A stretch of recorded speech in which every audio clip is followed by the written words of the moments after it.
But unfortunately, as we do this more and more, and our body becomes more and more stressed, more inflamed, poor diet, full of toxins, these locks on the cells begin to rust. This is an under-recognized metabolic disruptor, and high stress over time can wreck your ability and make insulin resistance much worse. And if we never give our body an insulin break from having to make insulin to handle these carbs, it really drives problems. I'm going to tell you, insulin resistance is not a death sentence, but it is a warning light by your body that says, hey, we need to do something differently. Welcome to the Trusted Pharmacist, where you'll learn the truth about how the body works. Hello, and welcome back. I'm Steve Hoffart, the Trusted Pharmacist. Have you been trying to eat better, move more, and take better care of yourself, but you're doing all of that and you're still struggling with things like belly fat, stubborn weight gain, and food cravings that just won't budge at all? Well, guess what? It's not your fault. This is your body trying to send a signal and save you from something, and that something is called insulin resistance. And today we're going to take and uncover the truth behind what insulin resistance is, why the body uses insulin to try to help protect you, but then why does it stop working, and then what you could do nutritionally, supplementally, and lifestyle-wise to help get your insulin working properly again and help you get back on track. But before we can do that, we have to look at what is insulin resistance and how the body works. So first of all, when we eat our food, especially those things like carbohydrates, the body breaks them down into glucose. And that glucose floats around your blood sugar. And if it stays there, guess what? It doesn't do anything. But what happens is your body uses something called insulin that's produced by the pancreas to take and help transport that blood sugar from your bloodstream into your cells, where it can get into the mitochondria to make that magic ATP to give you your energy. And this is part of the natural process. And throughout that, without this process working, we wouldn't make it very long because the body would run out of energy. And like you said, once that energy is inside the cell, the body makes ATP and everything is great. But over time, if we start consuming more carbohydrates than what we need, the body has an infinite ability to actually store and take care of that blood sugar. And the way it does it is producing more and more blood sugar. So what is insulin resistance? Insulin is the key and your cells are the locked door. And the only way that your body can get the blood sugar that you eat into your cells so that it can do its job, get to the mitochondria, make energy, we have to have insulin open that lock so that the blood sugar can enter from basically the blood sugar into your cell. And that's how the body makes this process work. But what's pretty amazing is our body has an infinite ability to store this energy up. So as we consume more and more energy, whether we burn it or not, the body's going to try to store that. And over time, the body is going to make more and more of these keys to open that insulin lock to make it work. But unfortunately, as we do this more and more, and our body becomes more and more stressed, more inflamed, poor diet, full of toxins, these locks on the cells begin to rust. They begin where they don't work as well. So the body says, well, I can fix this. It just begins to make more and more keys. And as the body makes more and more keys, we begin this process of insulin resistance. Because if the keys don't work well or the locks are rusted, then the body tries to force the system to work by making more and more insulin. And this process continues because early on what we can see is that the body will try to overcome.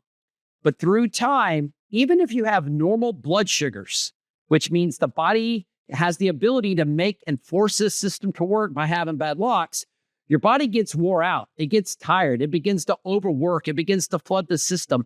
And this makes your insulin resistance go to prediabetes. Because fortunately, our bodies are pretty darn good at trying to take care of this excess blood sugar and fix this lock and key system with your insulin and your cells. But unfortunately, this damage occurs and then we run into more problems. And all of a sudden we start noticing fat starts to be stored around our visceral area. We got visceral fat. And this fat becomes an inflammation factor that makes this problem work. Unfortunately, if we can't get enough energy into the cells, then we start having problems with the energy, tired, fatigue issues, crashes, brain fogs, food cravings. Inflammation rises as insulin rises. Hormones begin to get out of balance. And then all of a sudden, our prediabetes now starts to get even worse. And then we run into things like diabetes because the body can only overcome the system for so long. And what happens is early on with insulin resistance and then prediabetes, we can actually have stable blood sugars. It's the insulin that's out of balance. And then over time, if we overrun or overwhelm the symptoms with our blood sugars and we don't change our diet, we don't do different things, Insulin can't keep up, and now all of a sudden our blood sugar and our blood insulins both go up. But the only way to see this is actually doing some testing. And the best markers that you can do to look for insulin resistance is one, do a fasting insulin. When we do a fasting insulin, believe it or not, the ranges on the lab say you can be anywhere between 2 and 25. So it's a big range. But I can tell you what we ideally want to be in this between 3, 4, 5, maybe 6 as a maximum on a fasting insulin. And what that means is if you go in first thing in the morning, you haven't ate anything, they'll not only run a blood sugar, which is part of a normal panel, but they actually will look at your insulin. And when your insulin, like you said, starts in that 3 to 6 range, we're doing pretty good. But all of a sudden, if we start creeping it, get to 6, 7, 8, and then once we start get to ranges like 15, fasting insulin in those ranges indicate insulin resistance. Fasting insulin is probably the quickest and easiest way to look for insulin resistance because, like you said, if it gets above that 15 range, that's going to indicate that we've got problems going on. But the ideal is to try to tell you between 5 and 6. Other ways that you can look for insulin resistance and blood work is just look at a fasting blood sugar. Once again, the labs will actually say normal can be like 75 to 100. But I can tell you, most people with insulin resistance will know that this is happening because if you go in for an annual blood work and you see that your blood sugar starts to creep up, keep in mind the ideal blood sugar, if you're under 60, is 85. Once you get above 60, a fasting blood sugar of 90 is acceptable.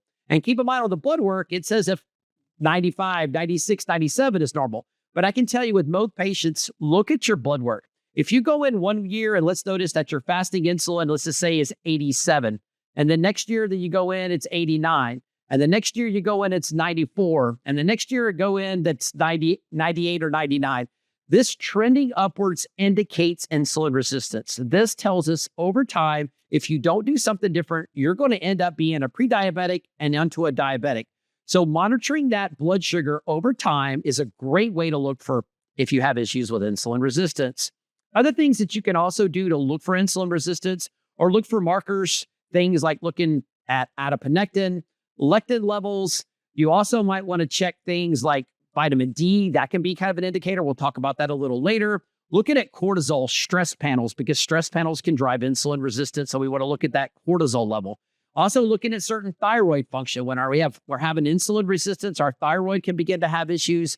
So these are some other markers that you can do beyond insulin and beyond blood sugar that can indicate insulin resistance.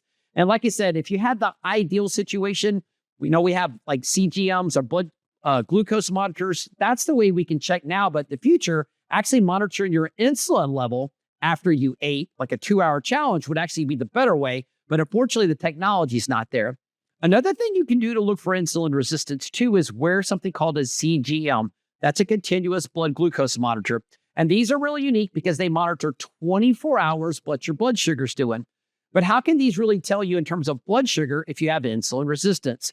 Well, here's what I would say. First of all, if you see big swings in your blood sugar where it goes up and then it goes down very quickly, and especially if it goes down below low levels, which on most of those CGMs is like below 60, this indicates that the body is trying to compensate for a high blood sugar swing, and then it crashes and goes down too low, which triggers a stress response, more insulin, which can totally indicate that you've got insulin resistance issues. The other thing is if you eat a meal and your blood sugar goes up more than, let's say, 40 points on your blood sugar, that's another indication that you probably are starting to have some insulin sensitivity or insulin resistance issues.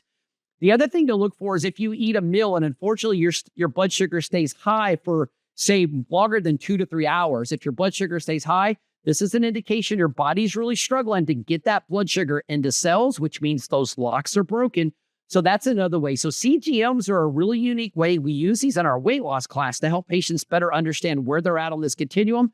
Because keep in mind, insulin resistance all the way to type 2 diabetes does not happen overnight. It takes time. And if we don't watch and monitor these markers in our blood, we're going to have some problems. But what are some of those things that can actually cause problems with insulin resistance that you do have control that you can help and fix and take care of it? So why does insulin resistance happen, even though we're trying to prevent it? First of all, there are so many hidden carbohydrates and sugars and refined carbs and processed foods that you don't even think about. Things like high fructose corn syrup, all these grains that are loaded in almost every food we eat, and quote unquote processed health foods that are full of sugar, full of carbohydrates that spike insulins. For instance, like high fructose corn syrup is one of these things that is a high volume, low nutrition, super high carbohydrate that doesn't even act like normal sugar. Let's say like glucose. Fructose actually is a sugar that gets into the system that bypasses this whole insulin system and goes straight to the liver and is stored as fat. The problem is we don't have an insulin release to lower its levels. We don't produce leptin that controls appetite. What happens is we tend to overeat, we gain weight, which just increases this oxidative stress. We start to make things like uric acid. That uric acid actually triggers inflammation and makes this worsening of this inflammation. We break more of those locks. They get more rusted. The body tries to compensate with making more insulin. We store that visceral fat and things just get worse. The next thing is chronic stress. Cortisol, when it's produced, drives up blood sugars, whether you eat anything or not. I can tell you from personal experience, when I've wore a CGM myself, I can be under high amounts of stress when I've had to do things. And even though I've fasted for the whole day, I'll hit blood sugars in the 120s and 130s without even eating. And that's because our body during the stress, it thinks it's trying to protect you and save you from a high fight or flight response to get more blood sugar into your cells for survival. But unfortunately, if we're not burning this and we're not taking care of this, this is an under-recognized metabolic disruptor, and high stress over time can wreck your ability and make insulin resistance much worse. The next is sleep disruption. I keep hearing more and more about this, and the magic key for me is if you're getting less than 6 hours of sleep per night, you are dramatically driving your insulin resistance risk, because insomnia or not sleeping drives inflammation. It increases oxidative stress. And this whole HPA axis, and remember, all of our hormones and how our body communicates, it's all tied together. With poor sleep, the brain doesn't signal work properly. It triggers hunger, makes us overeat, and drives further insulin resistance. And the last thing that I see a lot of is mitochondrial dysfunction. These are the powerhouses of the cell, but they also regulate hormones and do so many other things. But when your mitochondria are damaged, they don't make ATP the way they should. The body then tries to compensate by making more insulin and getting more sugar into the cells for energy, and it just complicates the whole system. The other thing that complicates this is our things that are pesticides. These are our toxins. These are our plastics, our BPA, additives, artificial sweeteners. All of these actually disrupt the gut microbiome, which also has an impact on our ability to help control insulin resistance. It increases, like we said, we have that low-grade endotoxemia where the body has the leaky gut, which further drives up inflammation.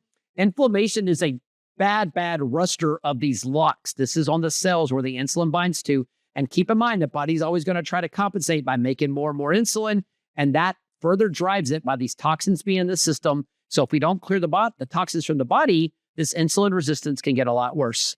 So what can you do to reset insulin sensitivity? The first thing that I like to look at is something called time-restricted eating. And that involves putting our eating within a nice tight window in the day, ideally between an 8 to 12-hour window. So that way, if we're going to eat in an 8 to 12-hour window, we've got periods of, say, 10, 12, 13, 14 hours where we don't eat.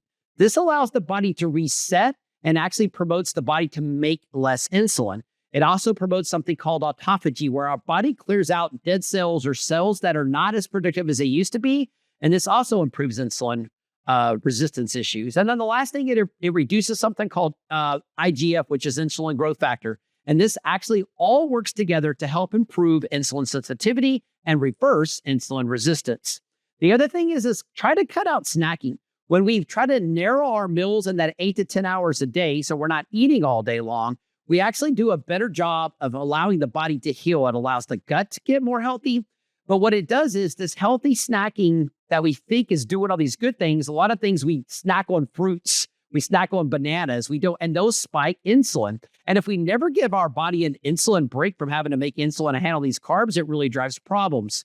So the thing is, if we don't eat all the time, we don't snack, we eat 2, maybe 3 meals a day. What that allows is that allows our body to be more metabolically flexible. It allows it to actually train and access energy that's stored in our body. Because believe it or not, your body has a stored up amount of energy because it knows you're going to go periods without eating. But the problem is if we're constantly eating, we never allow the body to tap into that stored energy, which can create problems in the long term. The other thing is, and I think this is super important to keep in mind, is to walk after meals. If you eat and then move, this has actually been shown to lower your blood sugars by 30 to 40%. And the neat thing about exercise and movement after you eat, What it does is it allows your body to move sugar from your bloodstream into your cells by a different mechanism than even insulin, something called GLUT4 transport. So when your body signals with insulin to move the blood sugar in, it can actually signal GLUT4. But believe it or not, exercise works like insulin, the fact that it mobilizes something called GLUT4. And GLUT4 then can actually allow the blood sugar that you have to go into the cell without needing insulin. And that's why it's one of the reasons why it's effective. If you'll move and exercise after you eat, you do a better job of lowering your blood sugars. And that can also improve your insulin sensitivity and reduce insulin resistance. Stress and sleep control is critical. We've got to make sure that we prioritize sleep every night, trying to get between 7 to 8 hours at least every night, because I can tell you one of the worst drivers of insulin resistance is not getting enough sleep. The thing is, we need to work on controlling our stress. Like I said, when you have stress, you're just going to further dump blood sugar into that bloodstream, which is going to further make your body make more insulin, which is just going to make insulin resistance worse. You've got to learn to do breath work and breathing, trying to do box breathing. There is so much data to show that is so effective to lower your blood sugar. And that's a great way to do that in terms of reducing insulin resistance by lowering cortisol. Taking things like adaptogens, and we'll talk about some of those, but being mindful, whether it be prayer, meditation, Tai Chi, all of those things, your body is going to thank you when you take a moment to relax and get mindful, get in the present of the moment, and help your body calm that cortisol, calm that stress so that you can recover. And then the last thing that I think is super important to help you work with in terms of helping with your insulin resistance is build muscle. So we talked about that strength training improves that insulin receptor sensitivity and boosts mitochondrial function, because that's what's critical in terms of helping our body be productive. But also, too, when we build muscle, we actually burn more calories while we're sitting still. We actually are more metabolically fit. This activates also that GLUT4 transfer because it stimulates something called AMPK. It allows the body to basically move that blood sugar into the cell without even needing insulin. And it's one of the ways that I really feel like that we kind of miss sometimes is we do all the other things that we kind of forget about, not only just exercising, but actually building muscle, because it can dramatically improve insulin sensitivity and make insulin resistance much better. So we talked about diet and lifestyle things that can improve insulin sensitivity. Now, what are the supplements you can stack with those to get added benefit? So my first favorite supplement is something called berberine. And my favorite is Berberine Supreme. It's a product we have at the pharmacy that's just not normal berberine. It's something called dihydroberberine. It's a pre-digested form that gets better absorbed because traditional berberine, believe it or not, doesn't get absorbed very well. With this dihydroberberine gets absorbed better, and we can take lower doses. Berberine improves how insulin works. It actually also cleans up the gut health. And unfortunately, as we go down this road of insulin resistance, it typically means we have bad cholesterol and a bad environment, which can create a bad lipid profile, and berberine can work on all of that. Keep in mind, if you've got a lot of bad gut health, many people who start berberine can have a lot of GI upset. So we recommend to start berberine at a lower dose, maybe once a day, and you can work up to twice a day with our Berberine Supreme, but it is like my go-to product because it is really like nature's metformin. The next thing that I'll suggest is something called magnesium glycinate. Magnesium is that wonder mineral that does so many things, but how we talked about how it is needed for when the insulin binds to the cell to help drive blood sugar in, magnesium is a key mineral that's needed to make that process work. We also talked about how stress drives blood sugar issues. Well, guess what? Magnesium is great to help calm the body, lower stress, help you relax. So magnesium is a great product, and my favorite for that is magnesium glycinate. The next is alpha lipoic acid.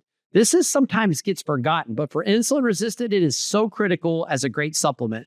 It actually, we talked about, remember how GLUT4 can actually help drive blood sugar into the cells without insulin? Well, guess what? Alpha lipoic acid helps enhance the ability of GLUT4 to work better. It's also an antioxidant. Remember how we talked about as the blood sugars go up, we have a lot of oxidative stress, a lot of inflammation. Well, alpha lipoic acid is a great antioxidant. And the last thing that it's great for, it helps with the mitochondria to be more energy efficient, so we produce more energy, and can help in those situations there too.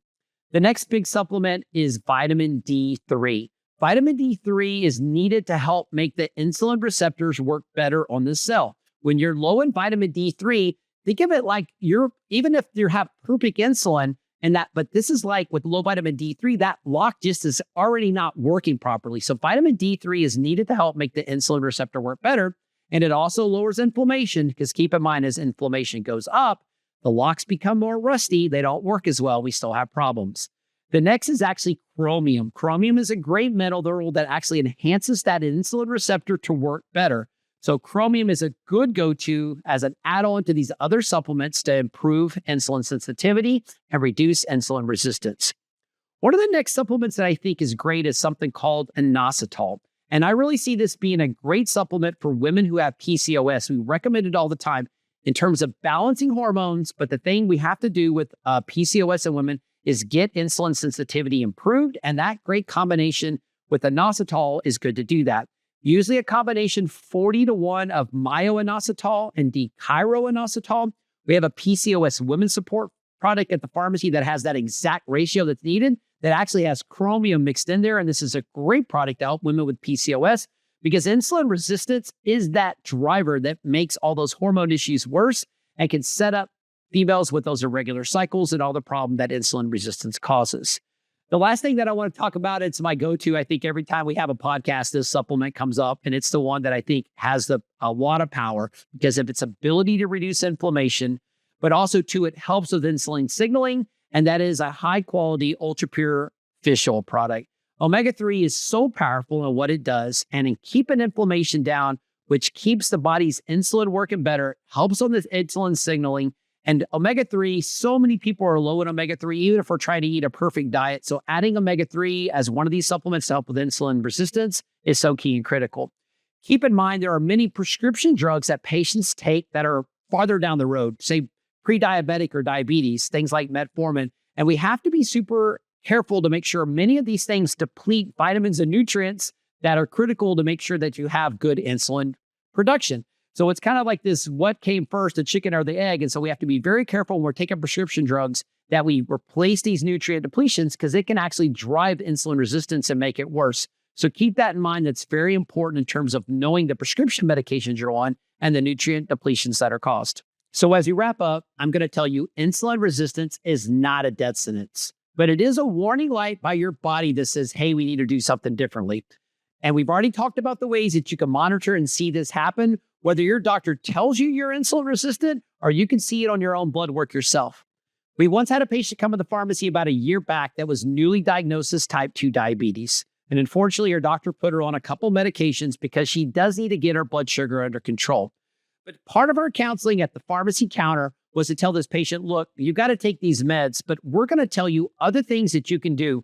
We talked about some of the stuff we talked today: diet, lifestyle, movement, better sleep, reducing stress, and supplements that you can do. And over time, I think you can see you can take and reverse your blood sugars, reverse your type 2 diabetes, and even reverse your insulin resistance by doing these things and get off of these prescription medications, because I'd rather see you do it naturally than taking medications.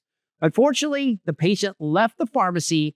Then they came and told their doctor and said, hey, I went to the pharmacy today to get my meds. And unfortunately, this pharmacist told me I shouldn't even be taking these meds. And next thing you know, the doctor calls us up. It's all over. Is very upset. Why did you tell my patient not to take her meds? And I'm like, wait a minute.